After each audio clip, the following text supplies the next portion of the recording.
build your career with CMI confidence? It all starts with the tools at your fingertips. CMI creates workplaces full of inspiring leaders. With its on-demand resources, network of mentors, and industry-leading accreditations. Search CMI Confidence today. This session is recorded and will be available on the CMI website and YouTube channel. Join the conversation by using the live chat box for your questions and comments. We'll answer as many as we can during the Q&A. Good afternoon, everyone.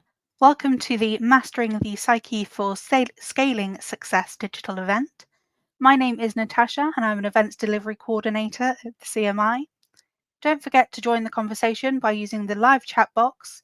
Feel free to ask any questions you have for David and we'll answer as many as possible during the Q&A session. I'll now hand over to Olivia, the events lead for the CMI Northern Ireland board, to begin today's event. Hello everybody, and thank you so much for joining us today at lunchtime. I hope you're eating some sandwiches. I'm hosting here from County Armagh in Northern Ireland. So the first thing I'd like you to do is tell us where you're joining us from, and also if you have any questions for our guest speaker, please put them into the chat box so we can ask David the questions that you have. So on that note, I'd like to provide a really warm welcome to David Maxwell, and he will be sharing his about the psyche of success, about achieving the results that you want to achieve and how to achieve them. And I'm really looking forward to this webinar. I'm really excited about it. I will be taking notes. I have my pen ready, and so hopefully we'll get stuck in now. David, very warm welcome. Thank you so much for joining us today. Thanks, Olivia and Natasha. It's great to be here. Really appreciate the opportunity to share some content with your viewers. Right, let's get started. Natasha, you can let David take over and share the presentation, and we'll get stuck in.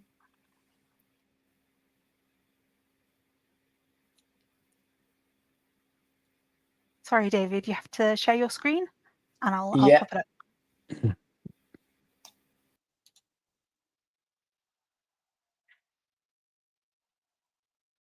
I'm not able to see anybody, so if you just give me an indication that that everybody can see my screen and we're good to go. No, we just need you to share it in the studio. We can't see it yet. Oh, yes. Sorry, my mistake.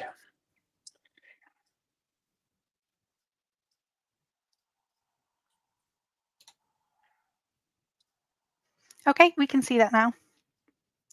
Excellent. Okay. So good afternoon, everyone. My name is David Maxwell. I'm the Chief Operating Officer of Simple Scaling. Just 10 seconds about me. I'm 45 years old. I've been in business most of my life. I've founded and scaled 3 organizations in my time. And now I find myself working with the team at Simple Scaling, helping business leaders free themselves from the fears that hold them back. So this webinar, hopefully for the next 35 to 40 minutes, is around mastering the psyche for scaling success. So we've got three objectives today. We're going to introduce you to the Scale X10 principle framework, specifically the first phase around Inspire. We want to examine the role that our psyche plays in business scaling. And I want to give you some practical takeaways to help cultivate a scaling psyche. So why might we scale? Really important question. Scale ups are prized with 2 I's. We all love a good acronym. So productivity, 65% more productive on average, generating around £500,000 worth of revenue per employee. Scale ups are responsible. Business for good is good for business, up to 10.5 times actually compared to their nearest competitors. They're international. Over 50% export, increasing profits by over 20%. Scale-ups are innovative. 80% have improved product, service, or process in the last 3 years. They're zesty. Yeah, Zed's a pretty difficult one to put a word beside, but high quality jobs and more satisfied employees. And they're expansive and ambitious. 90% of scale-ups expect to grow in 2024 and 2025. And when you look at the statistics around scaling, if you take the UK and Ireland as an example, of all of the SMEs in the UK and Ireland, less than 0.5% are actually scaling. And the OECD definition of scaling is 20% year-on-year growth measured over 3 years, either in revenue or employee growth. And when you expand that statistic out to the 400 million SMEs around the world, less than 2% scale. And that ultimately boils down to mindset, believe it or not. And the final one is diversity. Almost 40% have at least one female director. So what do we see as the challenges to scaling? Access to talent. Less than 80% of the workforce out there is disengaged. Primarily the data around that is that people are not coming to work inspired. Access to finance. In order to scale an organization, you need the capital and liquidity to be able to do that. And access to new markets. I've built businesses here in Ireland. Ireland is a classic exporter. But there's a difference between exporting and being an export business and being really deliberate about that. Leadership capacity. How many people do you know? Or even if you kind of look in the mirror yourself, you end up getting caught up in the weeds and maybe working in your departments or in your business rather than working on your business. And then the infrastructure, the space to scale. One of our principles is around processes, and systems are designed to actually set us free to be able to give us the time to work on your business rather than in your business.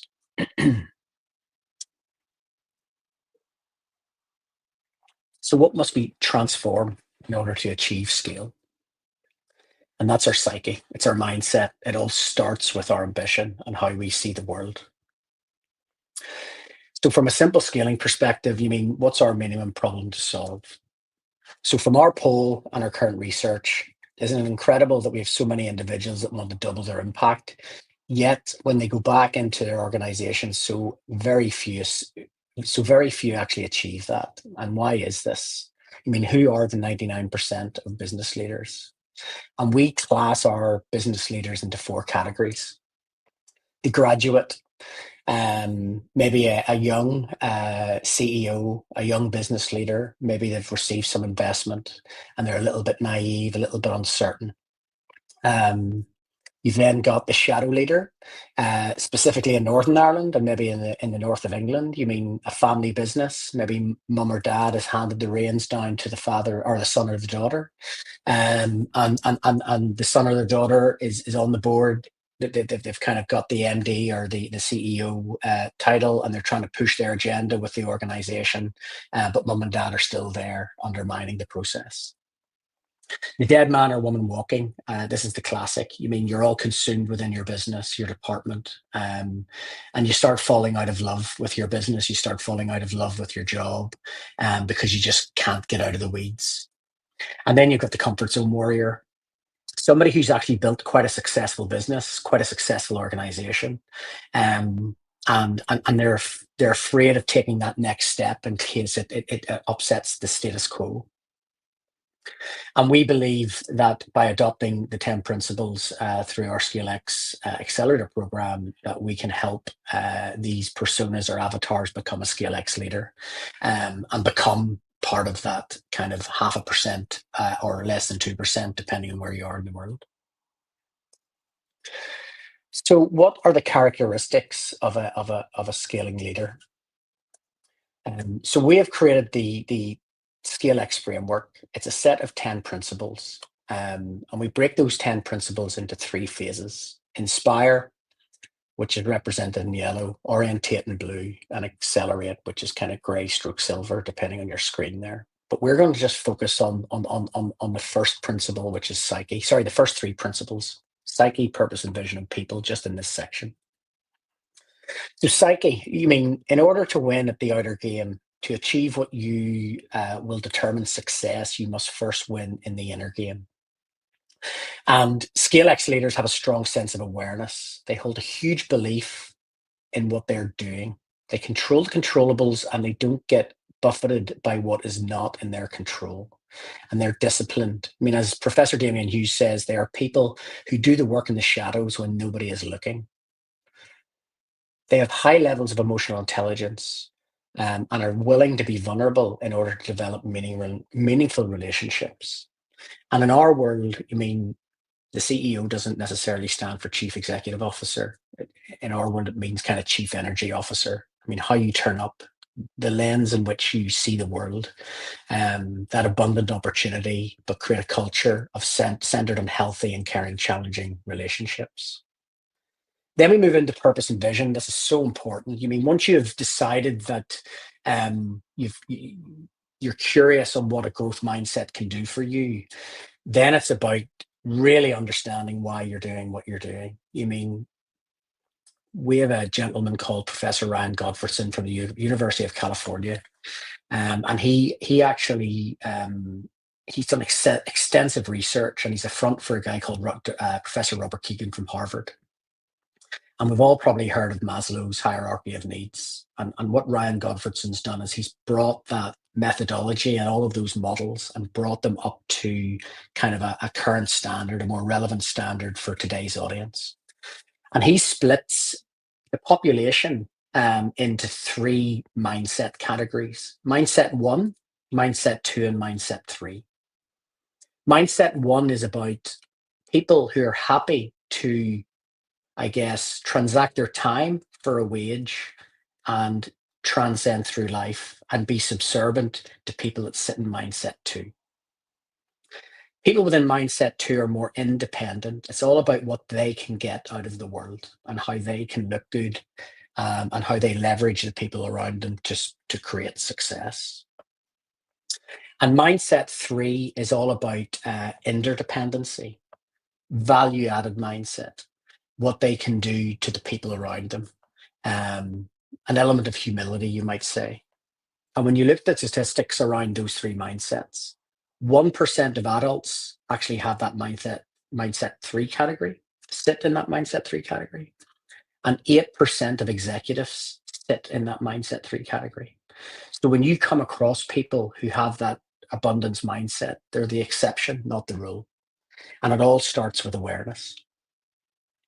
So once you've really understood why you're doing what you're doing, it's all about then inspiring people to come together and take action on how to take that organization, that department, that business forward.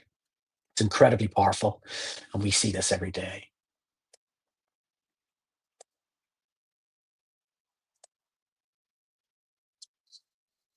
This picture kind of speaks 1,000 words, doesn't it? It's all about how you view the world. You mean, what is our psyche? It's a collection of our innermost thoughts, feelings, beliefs, opinions, and attitudes, are more commonly referred to as our mindset.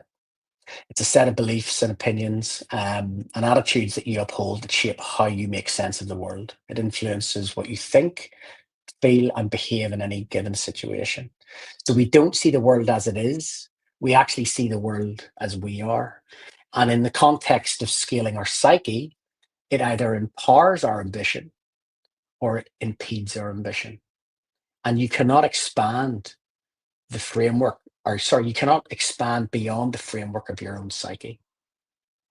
Ryan Godfredson said that any organization will only scale as high as the emotional and cognitive sophistication of the leader. Any organization will only scale to the cognitive or emotional sophistication of the leader. That's incredibly profound.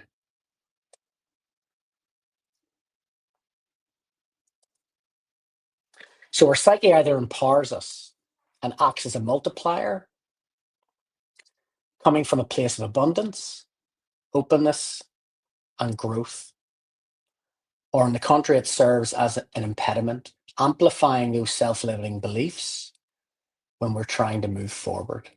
It's an enemy to progress and a saboteur. Everything that we have currently within our business has emanated from a thought. The business started with a thought. The process, the project started with a thought, and we thought about the people we have before we brought them in. We thought about our products, we thought about our services, and so on. So this is a formula from Timothy Galway's book, The Inner Game of Tennis. And really what it's telling us is that, you're in the center, and that dotted line on the left-hand side of the diagram is your self-imposed limitations. And outside that dotted line is the area of underutilized potential. In simple scaling, and I hold this belief very close to my heart, is the biggest opportunity is the untapped potential in ourselves and the people around us. And I think this particular diagram, the one on the right specifically, kind of really visualizes that. Once you create that mindset that what has got you to where you are today isn't necessarily going to take you to where you want to get to, and you lean into that with an open mind, it's amazing how you're going to progress through life, both personally and professionally. So potential minus interference equals optimal scaling and performance. And what is interference? Interference is the ways that we undermine the fulfillment or expression of our own capability and potential. And those include fears: fear of failure, fear of judgment, fear of loss, fear of letting go, and fear of success. Habits that are destructive. The self-story, which is negative: I'm not good enough. Have you ever stopped and thought about what is that recurring theme that you keep talking about in your head? That's a really great place to start. Consider writing those things down and getting everything on paper. It's how you declutter that. Your belief systems, what do you really believe in? Most of this is subconscious. Most of this comes from the first 7 or 8 years of our life. And then that subconscious then is locked in. Overthinking.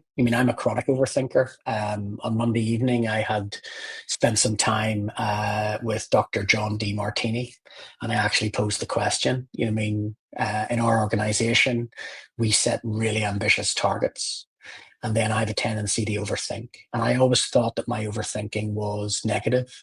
And John Demartini actually flipped that. Your overthinking is actually a positive. It's your brain telling you that you don't have all of the information yet. So therefore, when you do put your best foot forward, the next step is really thought through. And just reframing that really just kind of made it completely different for how I actually perceive my overthinking.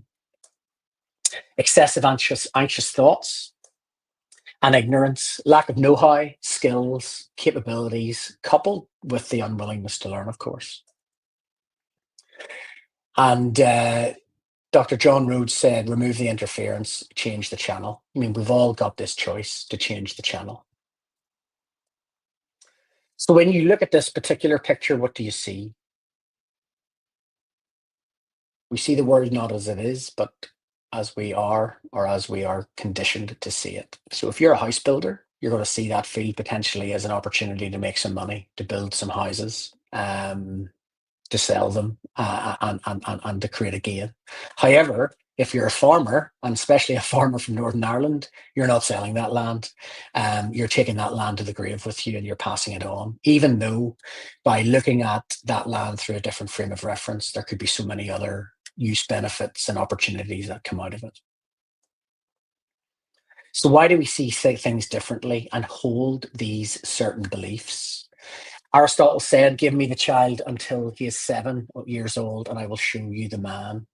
Our brain exists in a theta state up to about 12 years old, and we're in receiving mode. The brain state, which is required for hypnosis, for example, essentially we have been programmed, and up to 95% of what we do is automatic, and it's driven by our subconscious.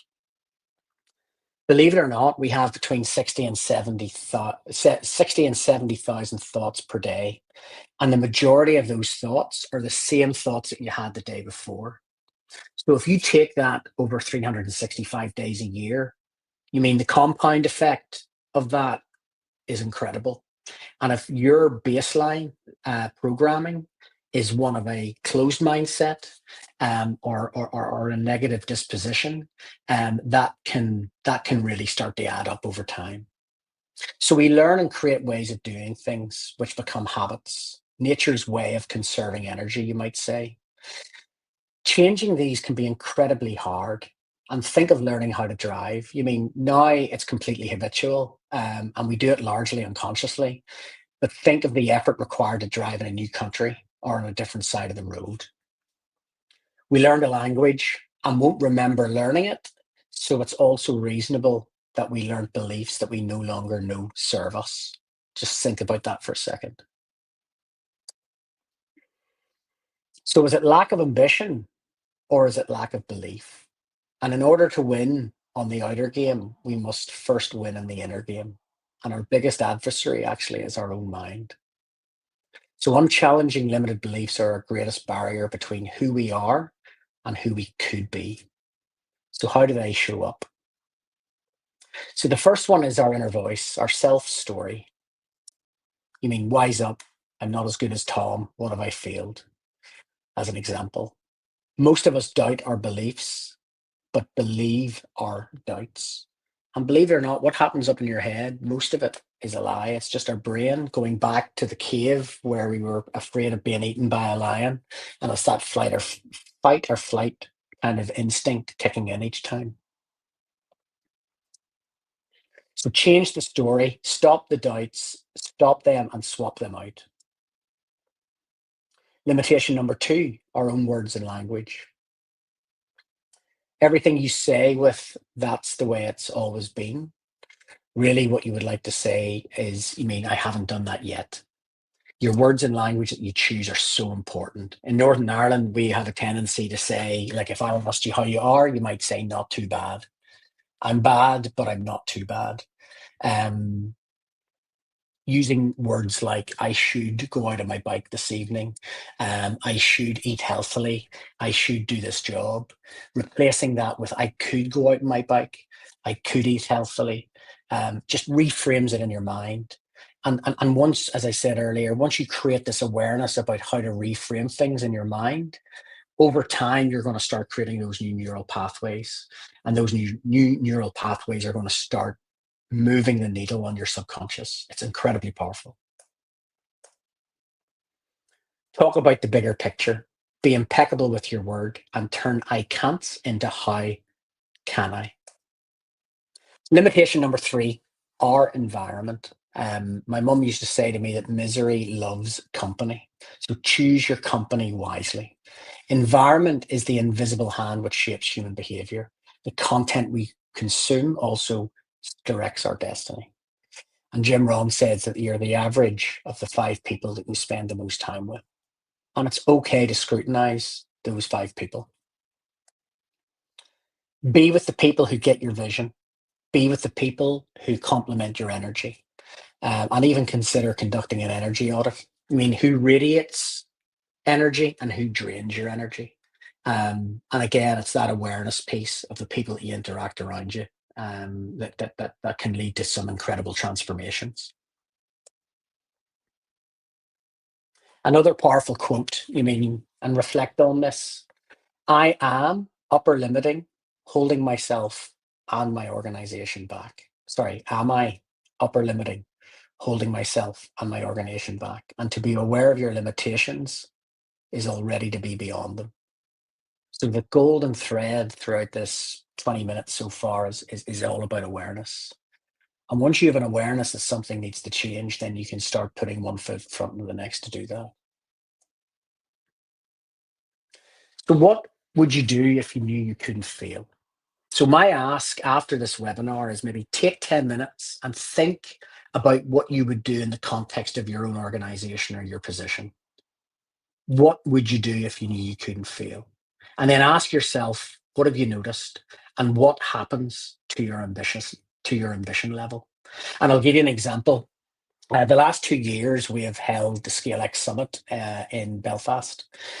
Last year, we had David Coulthard, Daniel Priestley, Jack Daly from America, who just blew your socks off, actually, with his energy. But the first year we held ScaleX Summit, we were initially reluctant, but once we posed the question, then opened it up for conversation, we approached it from a mindset of abundance rather than a mindset of scarcity. So after this, my ask is to take 10 minutes and ask yourself, what would you do if you knew you couldn't fail?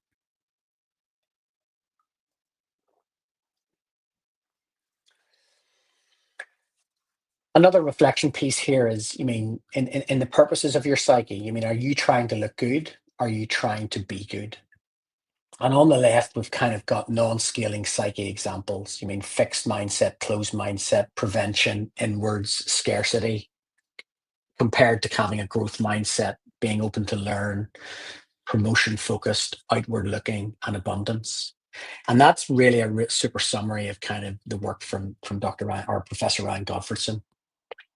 And it's really important to understand what's going on kind of in our minds. This is the stick man, the stick person concept, originally kind of framed by George Thurman Fleet, but made famous by a guy called Bob Proctor. And this comes back to the Aristotle quote, give me the man to their, or the child to, give me the child until they're 7, I'll show you the man. So our subconscious is maybe 80-90% stronger than our conscious mind. And that's our programming, our DNA. And basically, that subconscious drives your conscious mind, which creates a feeling in the body. And those feelings then derive actions, which ultimately then create results. So by leaning into a growth mindset, a psyche which will help you scale both within your workplace or within your organization, over time, those positive subconscious thoughts will then play into the conscious mind, that will play into the body, from an empowered state, creating empowered actions, giving empowered results.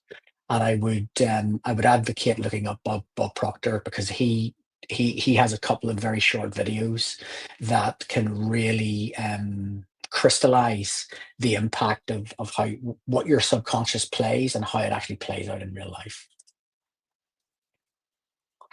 So we're getting close to the end of this before we get into some questions. But what I'm going to go through here is the A to E of self-mastery, the antidote to self-limitation. Self-awareness.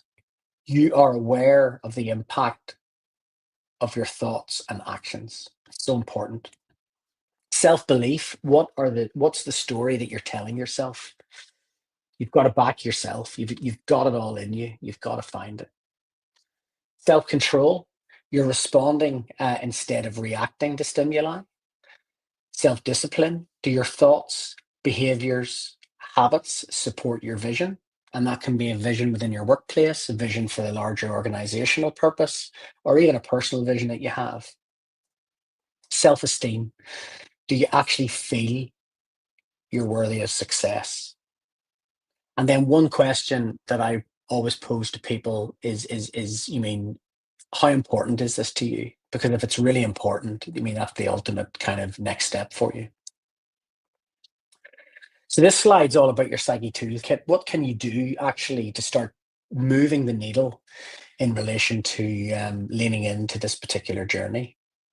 Seek balance in life, practice gratitude and mindfulness. Gratitude and mindfulness is the antidote for anxiety and the antidote for negative thinking.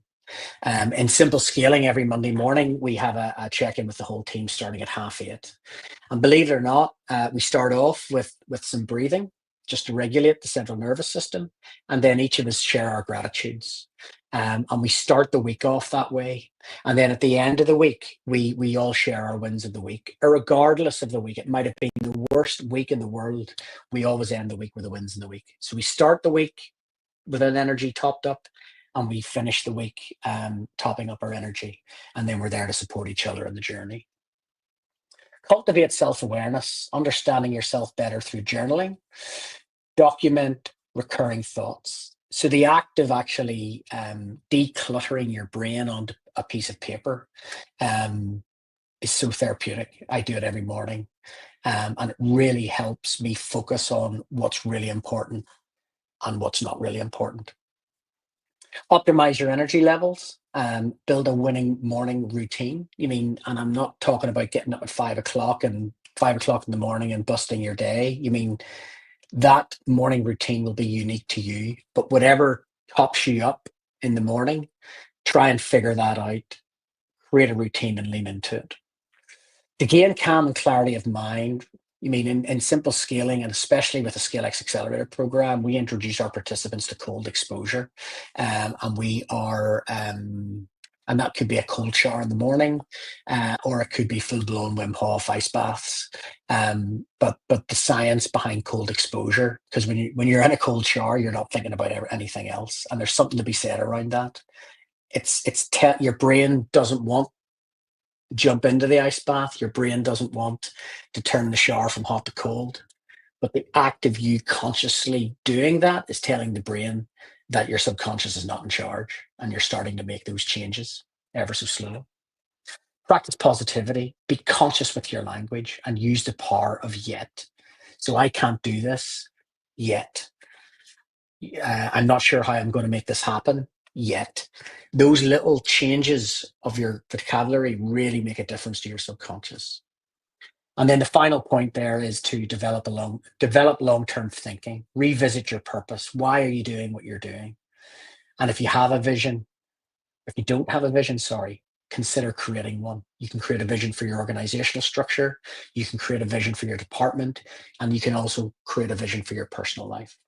And the culmination of those 6 points, consistent over a period of time, is a really great next step in moving towards a scaling mindset.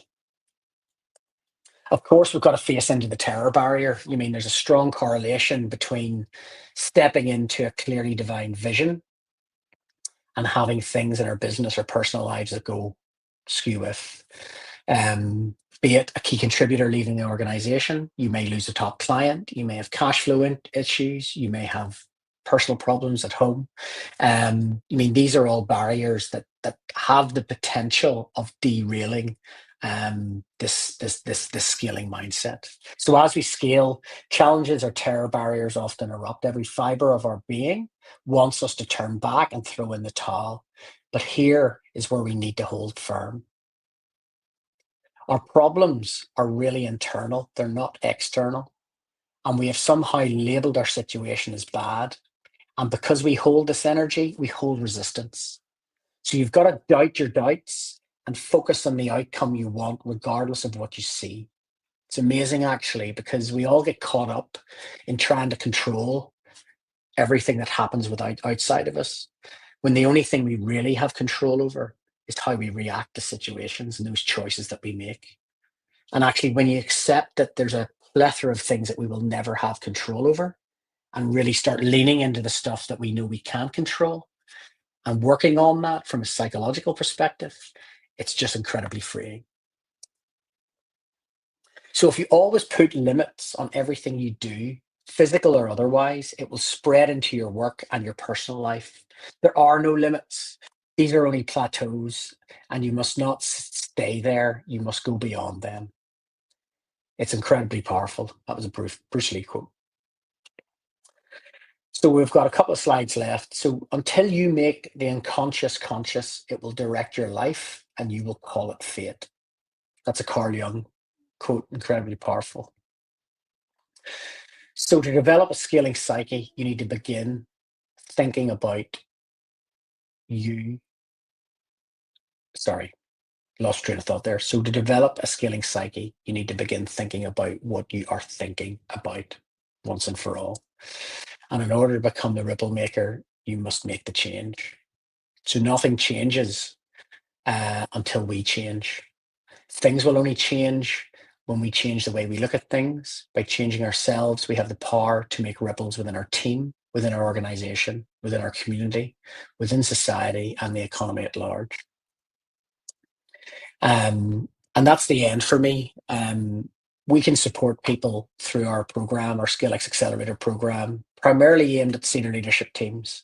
And we've also got ScaleX Elevate, which is a digitally delivered evergreen program where we've taken our 10 principle framework and we're creating 37 pieces of training where people can join us depending on where they are on their journey. So if you want to find out more, scan the QR codes. You can set up a call with us, and we'd be more than happy to have a chat about where you are in your journey. So Olivia, that's me. I really appreciate everybody listening, and I think we're going to move into some questions.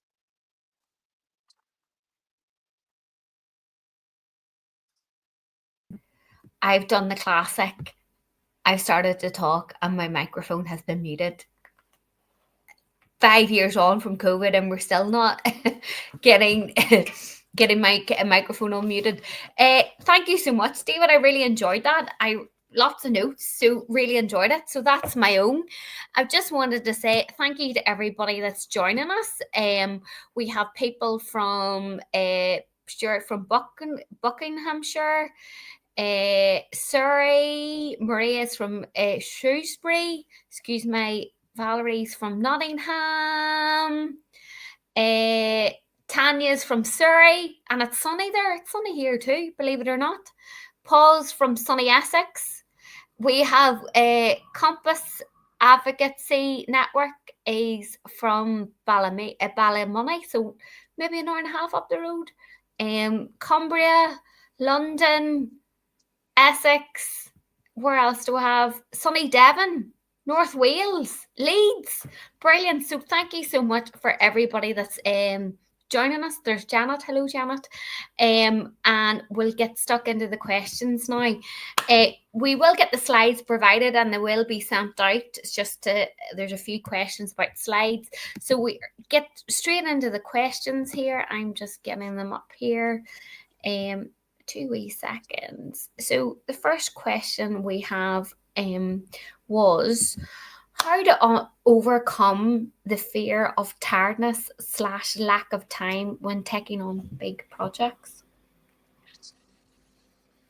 How to overcome fear of tiredness and lack of time when taking on big projects. So in our organization, we have a habit of taking on big projects. And we always start with the end in mind, and then we work back. And the first thing that we like to advocate is you've got to get buy-in from the people around you. You know what I mean? And it's sitting and listening about what people are going through. You mean, I'm not sure what your big project is, but you mean, let's take the ScaleX Summit. That was a massive project for us. Olivia would have been familiar with that. You mean, we had 350, 400 people, massive event. So in January, we set out that on the 24th of October, we were going to deliver this summit.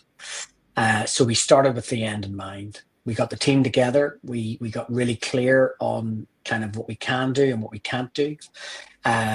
We got buy-in. We created a space where we checked in with each other every week. And it's about creating an environment where people feel safe, putting their hand up and actually saying that things are going wrong, you mean, without judgment.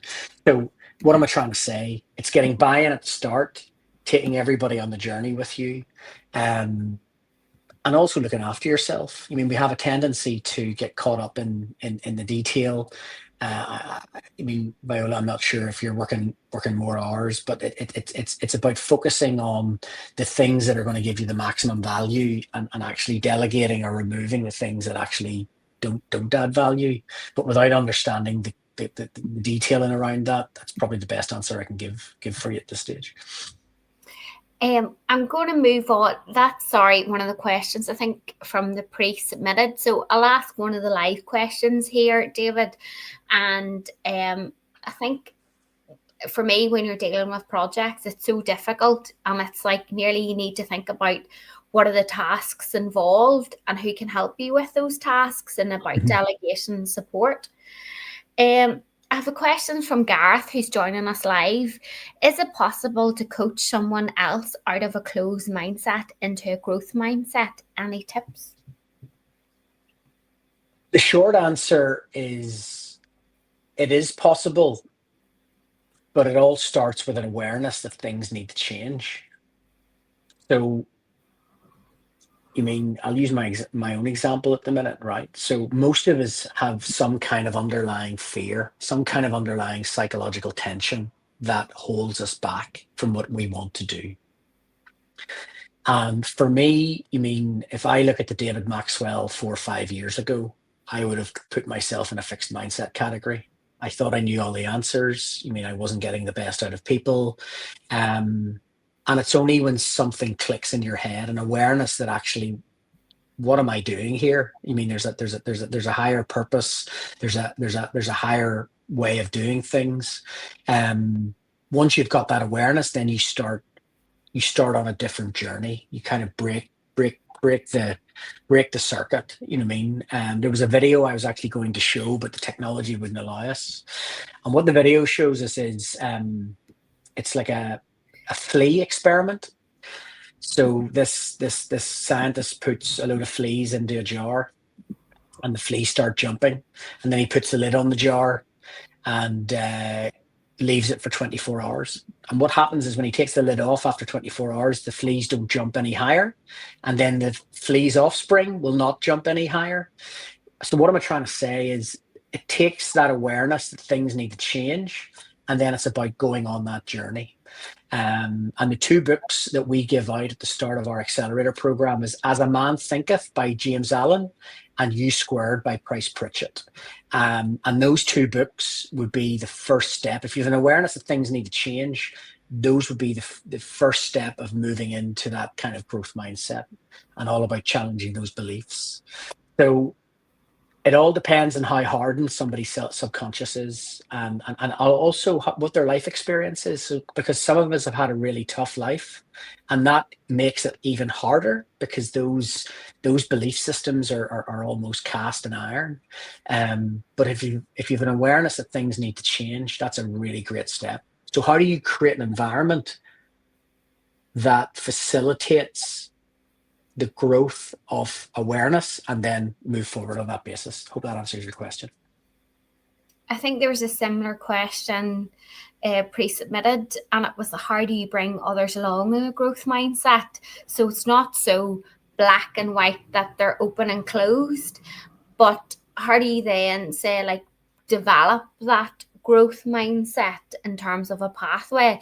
You've talked about an environment. Is there any other suggestions? I'm a big believer in, I don't look at what people say to me, it's about what they do. So if you reverse that from a leadership perspective, you know what I mean? Another guy that we take a lot of inspiration from is a gentleman called David Marquette, who wrote the book Turn the Ship Around. So David Marquette was a captain of a US nuclear submarine in the United States Navy, the worst performing nuclear submarine. And when you look at the military, and the military and military phrases are peppered within our organizations. You mean mission, all that good, objectives, all of that good stuff. And in the military, it's a leader follower. There's a hierarchy, a chain of command, right? And I believe that doesn't work in organizations. And what David Marquette did was he created a leader approach. He then created leaders around him, and he allowed information to flow through leadership to the people who actually made the decision. And that's called intent-based leadership. So by creating that environment and then leading, acting and leading by example, and then when you lead by example and show the benefits, the tangible benefits of adopting this type of mindset, people will then see you're showing people the benefits rather than trying to tell people the benefits. Because nobody wants to be told what to do.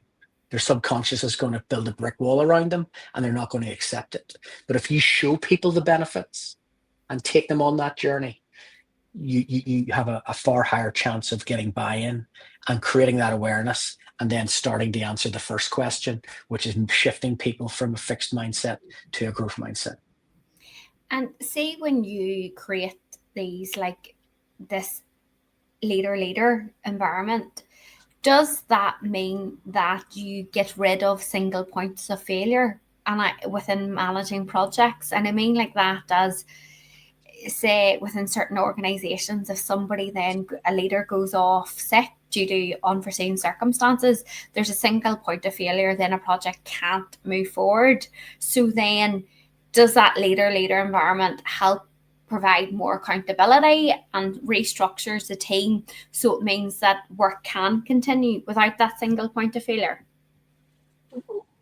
Like, I mean, organizations are complex. I mean, institutions are complex. You know what I mean? There is a high probability that will start shifting the dial on what you've just explained there, Olivia. You mean, the most important phrase within leader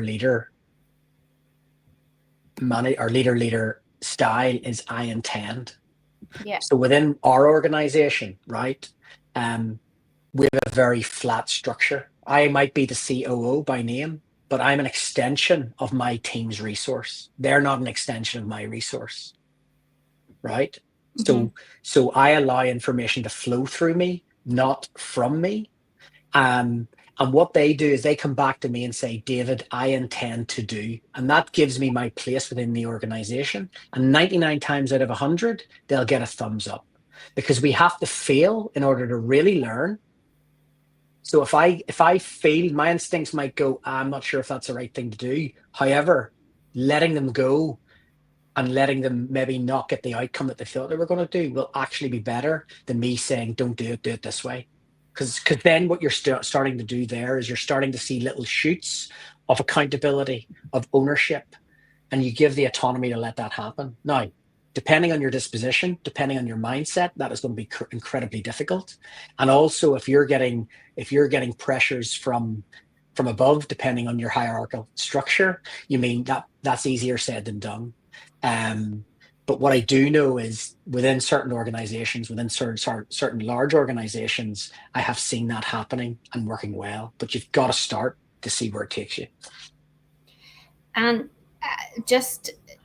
I think that's a fabulous point. And just another question, a key point that it's from Hannah, a pre-submitted question. It's really about imposter syndrome, which probably links to this topic, not probably does. Imposter syndrome, have you had it, and when did it start to ease off? Because I think with imposter syndrome, it's very much so thinking I can't do it, and how do you then control it, and when does it start to ease off? The honest answer, I get imposter syndrome every day. I mean, there's times where I'm sitting here going, what the heck are you doing here, David? You know what I mean? And I get that all the time. And you mean, if anybody tells you they don't, we had that before this even started, David. Absolutely. But what I've got to say is you've got to back yourself first. You've got to look after yourself before you look after other people, before you look after your organization, in that order. Because if you're not looking after yourself, you're not in the right mindset. So how can you look after people? And if you can't look after yourself and you can't look after people, how can you then deliver for your organization? So you have to be selfish. You have to back yourself. Everybody, I have no doubt, deserves to be in the room, or whatever room they're in. And everything that you are feeling around imposter syndrome, you've got inside you, you just have to uncover it. So back yourself first. And once you back yourself, you mean things then start to move, and lean into it, things will move for you. But it's amazing. Once you get into the negative connotations, you then start to get into a spiral. And comes back to that, you're either in an empowered state or in a disempowered state. If you're turning up to work grumpy, you mean that energy is being dissipated, and people will pick up on that. However, if you're coming into work topped up, that energy is dissipated, and people are going to be drawn to that energy. And all of a sudden, there's another video I could have put into the chat there about the dancing man. This one guy gets up and starts dancing. Now it takes him a good 15 minutes, but then another 2 or 3 people join them. And after 20 minutes, there's about 1,000 people dancing. So it all starts with a thought, and then how you lean into that thought. David, are you going to start dancing? Then I'll have to dance, and then we'll be. I can't dance. I won't do that. Tanya, who's joining us live, has a lovely question. And Tanya, thank you for asking it. It's similar to Gareth. How do you change the psyche of others to reflect some of the points you made there, especially those who do reflect, or those who may find it difficult to change? So Tanya, that's a really that's a loaded question, because what I'll say is that you can't change people that don't want to be changed. And the reality is that when you want to change somebody, you're actually projecting your values onto them. So you're projecting how you see the world onto somebody else. And you've got to ask yourself, is that fair? All you can do is be the role model for that particular type of behavior and show people what the outputs are, and then they have to make a choice to come on the journey with you. That's the hard face of this. So what we all tend to do, most of us, is when things go wrong, we always look out and look for the confirmation bias on what's happening to me, right?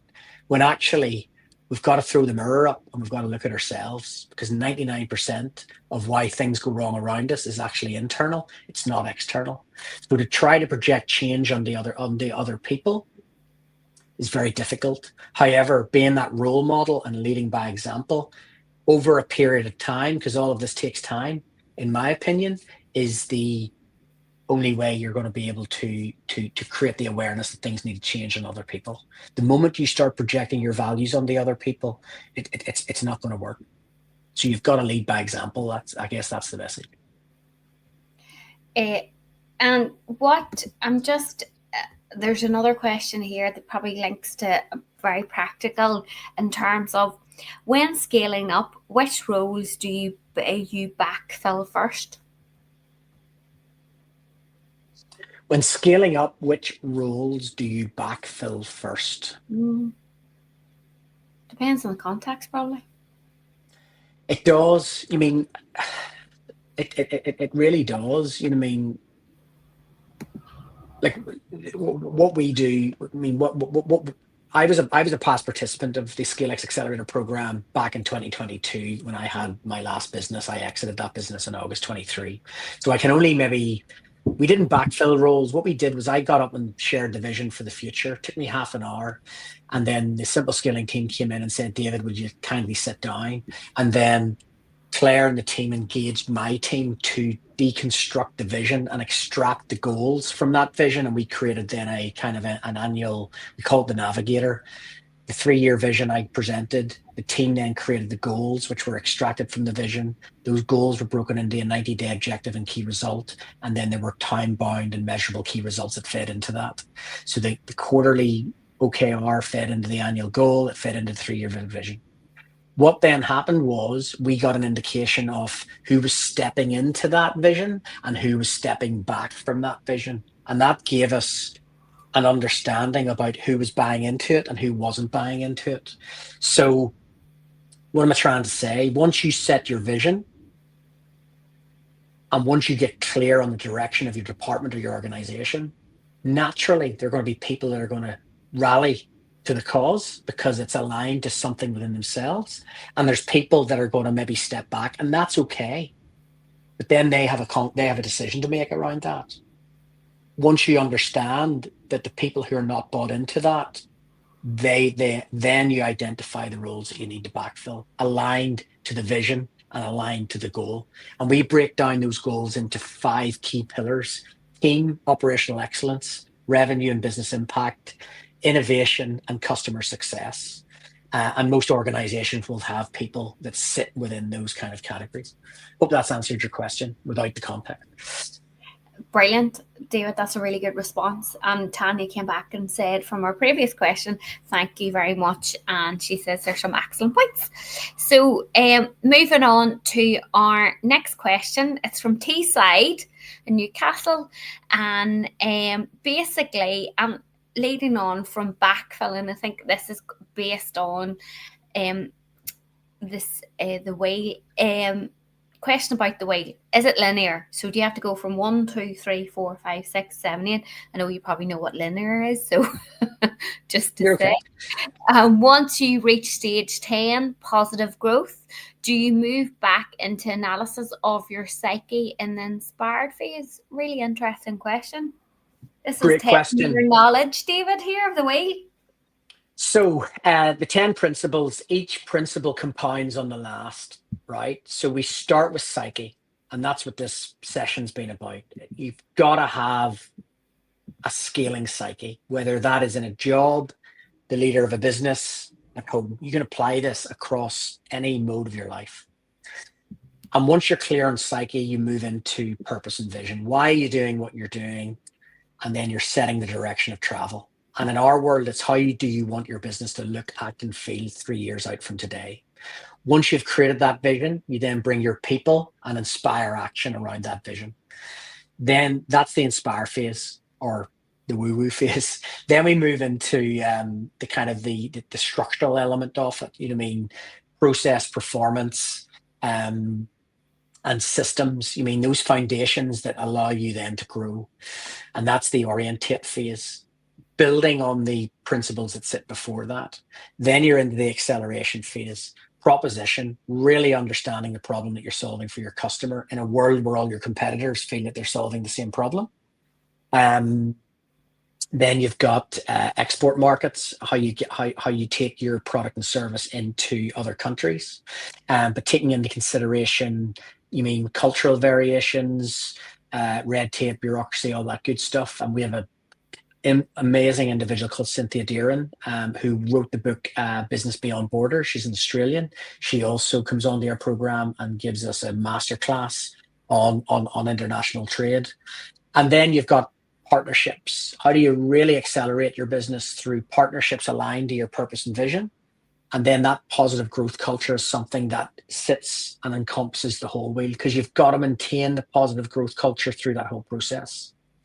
And look, I'm not sitting here sensationalizing this. This is not easy, you mean, and it's not linear to grow a business or grow an apartment or develop a project. And we all have a tendency to zoom in on the problems that really break our heart. But I would ask you to zoom out and look at the trend. And if the trend lines up, you know you're doing something right. So long way in and saying, yes, each principle, which are timeless, compounds the next. But you don't go back and revisit. What I would say is that once you create your vision, you read it every day. Working on your psyche is a journey. There's no destination. The only destination we're guaranteed of is going to be in the ground one day.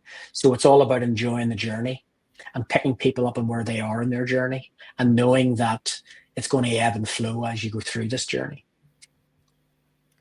Brilliant. We've one last question with 3 minutes left, so Okay. I'm trying to make the most out of it. And the question is, where would you advise us to start with dealing with over controlling things and people? You've got to start by you've got to start by looking in the mirror, because what other people say and do to you is not because of you. It's about something they're lacking in themselves. And equally, how you respond to other people is not because of them. It's because of what you're lacking within yourself. So I would advocate looking at yourself and how you choose to react to those external influences. James Allen, As a Man Thinketh, is a really great book. And U Squared by Price Pritchett. It's 35 years old. He wrote it 35 years ago. I think it's the Back to the Future Almanac. It's 18 pages. It costs £27. And I carry it around with me everywhere. I have it here somewhere. But it is phenomenal. And that's where you start. You start by looking at yourself. Don't try to control other people, because they're going to do what they want to do, whether you like it or not. But you can control yourself. And that's a really great first step into developing a growth mindset. Brilliant. And I think we'll leave it there, David. Thank you so much. As we've got a comment here saying, is this being recorded? I feel I need to revisit it as the content is brilliant. So I think it's been tremendous today. There's been lots of learning, and you can avail of the recording later so that you can go back and revisit it and absorb it into your brain. Thank you so much for everybody that's engaged, asked questions, and been engaged today, and let us thank you for listening. David, a massive thank you for coming on. As obviously you're not getting, if this is your time free, you're giving it up and giving us all these nuggets of information and helping us to think bigger, bolder, and be the best version of ourselves to achieve our successes in life and our businesses. So thank you so much, everybody. You're very welcome. Natasha, back to you. Thank you very much. So that is it for today's session. Thank you to Olivia for being a wonderful host, and to David for all of your insights and expertise. Stay tuned to hear more about CMI membership, and thank you again for joining us. Don't forget, as a CMI member, you can find the latest management and leadership insights at managers.org.uk. If you're not yet a member, join our community to discover CMI Confidence with on-demand resources, our network of mentors, and industry-leading accreditations.